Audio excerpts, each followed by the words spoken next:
നോക്കി ചിരിച്ചു. ഒരു കുരങ്ങൻ മൂങ്ങയോട് പറഞ്ഞു, ഹേയ് പഴയ മൂങ്ങ, തീ ഉണ്ടാക്കുന്നതിനെ കുറിച്ച് നിങ്ങൾക്ക് ഒന്നും അറിയില്ല. ഞങ്ങളെ ശല്യപ്പെടുത്തരുതേ. മൂങ്ങ വീണ്ടും കുരങ്ങന്മാരെ താക്കീത് ചെയ്യുകയും അവരുടെ വിഡ്ഢിത്തം നിർത്താൻ ആവശ്യപ്പെടുകയും ചെയ്തു. കുരങ്ങുകളെ, നിങ്ങൾക്ക് ഈച്ചകളിൽ നിന്ന് തീ ഉണ്ടാക്കാൻ കഴിയില്ല. ദയവായി എന്റെ വാക്കുകൾ കേൾക്കൂ. കുരങ്ങന്മാർ ഈച്ചകളിൽ നിന്ന് തീ ഉണ്ടാക്കാൻ ശ്രമിച്ചു. അവരുടെ വിഡ്ഢിത്തം നിർത്താൻ മൂങ്ങ വീണ്ടും അവരോട് പറഞ്ഞു, നിങ്ങൾ വളരെയധികം കഷ്ടപ്പെടുകയാണ്. പോയി അടുത്തുള്ള ഗുഹയിൽ അഭയം തേടുക. തണുത്തുറയുന്ന തണുപ്പിൽ നിന്ന് നിങ്ങൾക്ക് സ്വയം രക്ഷിക്കാൻ കഴിയും.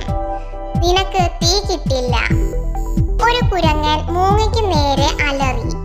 മൂങ്ങ സ്ഥലം വിട്ടു. കുരങ്ങന്മാർ മണിക്കൂറുകളോളം വിഡ്ഢിത്തം ചെയ്യുകയായിരുന്നു. ഏകദേശം അർദ്ധരാത്രിയായിരുന്നു. അവർ വളരെ ക്ഷീണിതരായിരുന്നു. മൂങ്ങയുടെ വാക്കുകൾ ശരിയാണെന്ന് മനസ്സിലാക്കി അവർ ഒരു ഈച്ചയെ ഊതാൻ ശ്രമിക്കുകയായിരുന്നു.